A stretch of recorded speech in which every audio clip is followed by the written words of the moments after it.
Hey guys, so one of the things that I'm most excited about is scaling my online business, but also stepping into a new era of being a CEO. I've been an online business owner now for the past 6 years, but I'm finally reaching a milestone that I have not crossed before, which is building a team, right? And just taking the workload off of me, because for years I've been a one woman show. I've been doing the posting, the creating, the buying, the ads. It's been a lot. It's been a lot. And you can only go but so far before you need to start bringing in people to help you. And so this past month, I've been hiring people and really building my team. And now that I have more time, right, I decided to fill that time with one, creating more content, right, because content is what drives people to my website and buys things from me. But two, just becoming more knowledgeable and being a leader, because this is something that I've never done before. I've never been a CEO of a business before, other than my business. I've never been a manager or a supervisor. So all of this is new territory for me, right? And so one thing that I've started doing is reading more, specifically reading more books on leadership and scaling and buying back your time, stuff like that, right? That's something that I'm fully committed to. So this book that I want to share with you guys is called The Five Dysfunctions of a Team. And one of the YouTubers that I watch suggested that I get this book and read it. And let me tell you, I have learned quite a few things so far. I'm not done yet. I'm like halfway done.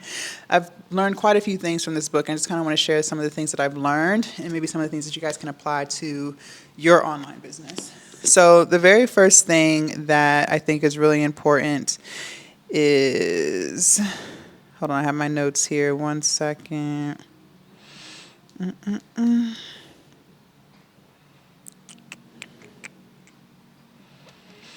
Trust comes before performance.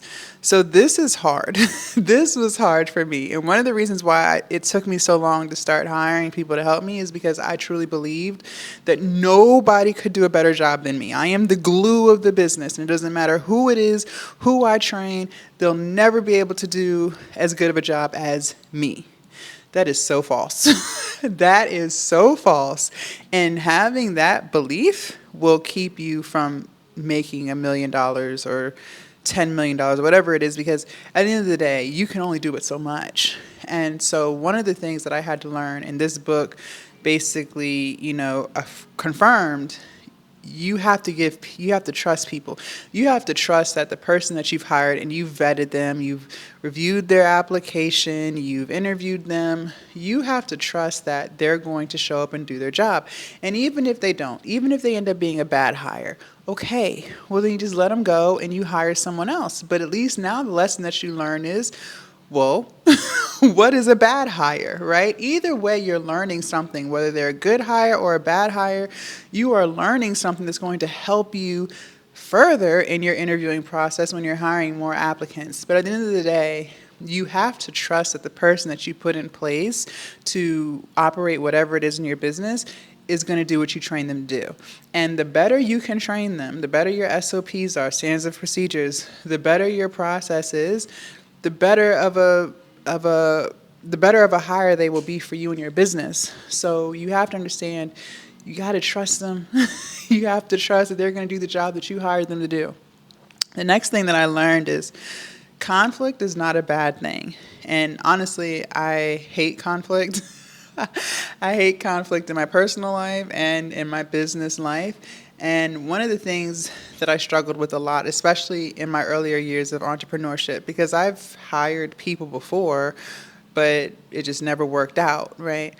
Conflict is not a bad thing. It's how you resolve the conflict. And I think a lot of times when people disagree, we consider that a bad thing. Like, oh, they're disagreeing with what I'm saying, or they're disagreeing with my ideas. That's not true. That's just feedback. Feedback, whether good or bad, is still good in my opinion, because it's teaching you something that you didn't know. It's changing your perspective on things, right? At the end of the day, whether something goes well or something goes horribly wrong, there's a lesson to be learned.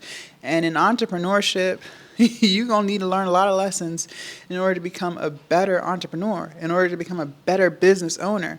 And there are going to be a lot of times on your business journey where the people that you hire or the people that you work with, whether it's contractors or, people that's an actual employee of yours that may not agree with what you have to say or may not agree with the way you do things. That doesn't mean it's a bad thing. You could come up with an idea and you think it's a brilliant idea, and then someone that you hired is like, actually, I don't think we should go that route. Or how about we do this, but we change this, right? Yeah, that's technically conflict, but that's not a bad thing. So don't look at it like that. Something else that I learned is clarity beats assumptions. One thing that I had to realize this go around with hiring people is I have to improve my communication skills. And that makes sense because I'm stepping into a new era of entrepreneurship that I've never entered before. And one thing you have to realize, and what I had to realize, is you could tell somebody to do something a certain type of way, but you can't assume that they fully understand the way that you're telling them to do it because your instructions are too vague. For instance, you could tell someone, like for instance, my business. I told one of my assistants to create flirty captions, right? But what I consider flirty and what she considers flirty are two different forms of flirty. Two different forms. And I can't assume that she understands what I mean when I say flirty, right? You have to, not in a disrespectful way, but you really have to break things down as if they truly don't understand anything about anything. And again, that's not to be condescending. That's just to make sure that you guys are both on the same exact page with stuff. So you have to provide people with examples. If you're going to be using AI or ChatGPT, you have to provide people with prompts so that they know exactly what it is that you're looking for. No assumptions should be made at all. Because again, what I assume and what you assume are two totally different assumptions, and then that's where there's going to be a disconnect, right? But if you can get on the same page, if you can become more clear with what it is you're trying to, explain to someone, well, then they can do the thing that you want them to do and do it the way that you want them to do it. So this all boils back down to communication skills or lack thereof. So this is something I've really been working on these past few weeks, is just being a better communicator, not making assumptions. Sometimes we do allow our assumptions to get the best of us, and then 9 times out of 10, your assumptions are completely wrong. And then that will create conflict that really didn't even need to be created because you're assuming instead of just being a better communicator. And then last but not least, something else that I learned in this book is everyone has to buy into the same goal. So I kind of learned this through sports. I used to play Division I basketball in college, and any type of team sport that you play, everyone has to be on the same page. We have to have one goal, not 10. You got to have one goal together, right? So in basketball, the goal was to win, okay? It wasn't to see who could score the most or who could have the most rebounds or who could play the best defense. That wasn't the goal. The goal was to win the game, which means we had to work together as a team. We all had to do our role on the team in order to actually achieve that goal, which was win the game. The same goes with business. You and your team, me and my team, we have to figure out, well, what is the goal? And then we have to all be on the same page with it, right? And not every business shares the same goal. And that's fine. It doesn't have to. Every business is different. But you and your team, the people that you hire, you guys have to get on one accord. And you have to make sure that everyone is clear about what their role is in the business, what they can do within their role to be better for the business, but ultimately we all have the same goal, right? And sometimes that goal may change. It may be one thing for the first 6 months, first 3 months, whatever, and then it may change to something else next year.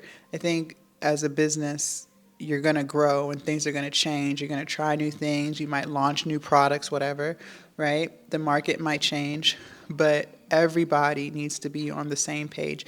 And how do you get on the same page?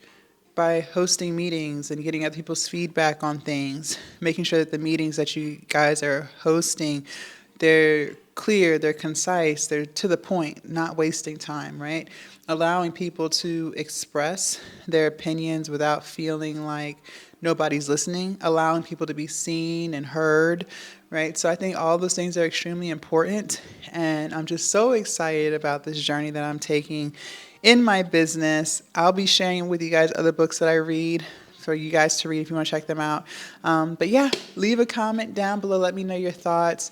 I cannot wait to read what you have to say. Also, make sure you subscribe to the Patreon. The link is down below in my description. And I will see you guys in my next video. Bye.